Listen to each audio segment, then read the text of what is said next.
All right, hello everybody. My name is Kai. Thank you guys for coming out and supporting us today here at Steve and Bev's Powerhouse Gym. I guess this is the arm station. So we're going to talk a little bit about arms. Maybe get some demonstrations going. Okay, I am a professional competitive bodybuilder and aspiring to take my career to another level. So I hope I know a little bit about some kind of arm training. Alright, arms are composed of more than just our biceps and triceps. Can anybody point out any muscle that comes to mind when you think about arms? I'm sorry? Brachialis, yes.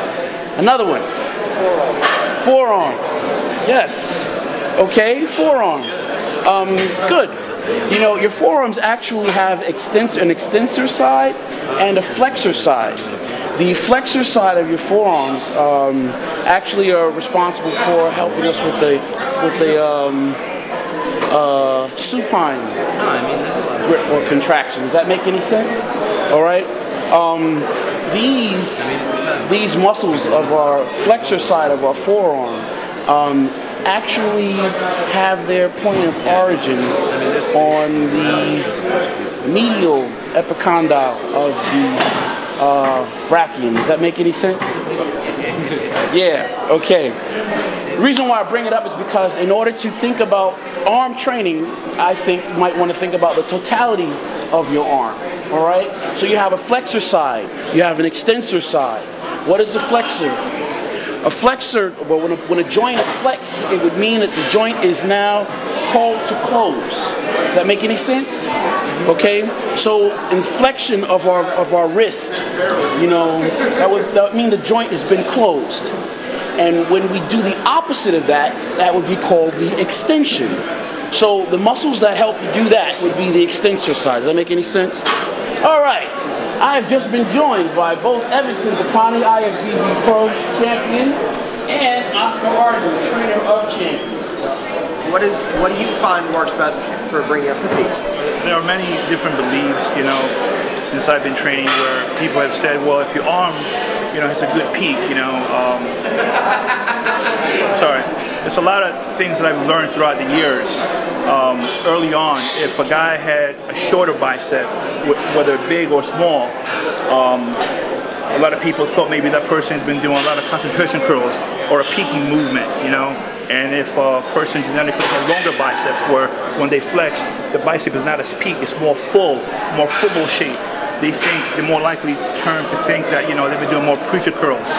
However, you know, we're all born, you know, with different shapes, different size, different, you know, you can't change the shape of your genetic makeup. However, by training, you can enhance, you know, or indirectly slightly change the muscle by working different areas on it. So if a person, if you want more peak, for example, you want to do movements that are short range of motion, like a concentration curl, cable curls, but always start, you know, with a basic movement like a barbell curl towards the entire bicep area. And then, exactly, you know, and more of a closer grip than a wider grip. I mean, do you want to add anything else to that? I've noticed that doing, say, a standing movement with a barbell or a dumbbell, I tend to hit a little bit more on my forearms and the lower portion of my biceps. Whereas if I were to go on a preacher, now you notice there's 45-degree preachers, and there's some that you could go standing, you could almost use this, and it's straight. I notice if I use one like this and don't go all the way down, but stop halfway, I can really fry the peaks of my biceps. Whereas if I was to use a 45-degree one or do it standing, I'm going to hit the lower portion of my bicep more.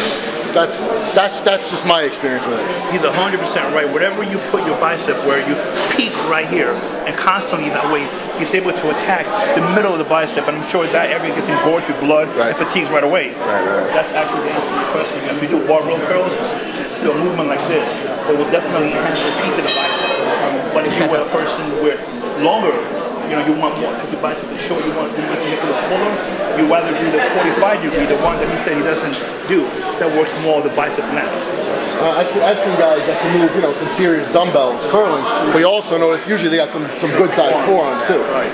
How do you go all out on arms? Because you train them very heavy. We heard you got to go all out, concentrate on every rep, 100%, and not get hurt. Because arms, I found it very easy to hurt.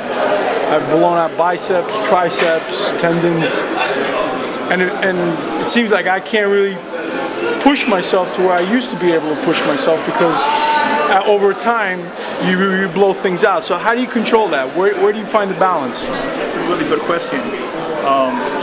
You guys know of basic movements and isolation movements, right?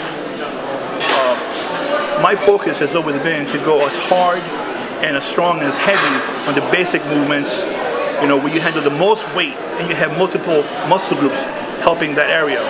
However, shoulder presses would be a basic movement. You don't want to go hard, heavy, intense, but then you're doing laterals. There's no reason, anyone should do heavy-ass laterals.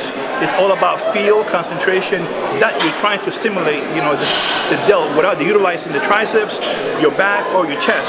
So you don't want to utilize, a tremendous amount of weight. You're looking for isolation. Again, for biceps. Biceps is an isolation movement.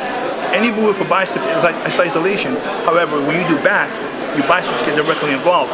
So the reason I say this is when you go to bicep training, it's not about heavy weight as much as it is. These guys don't do 2 plates on each side for the 45-pound bar. These guys are pros, have one of the biggest arms, 22, 23 inches each. There's no, I'm sure they're not doing 100-pound dumbbell curls.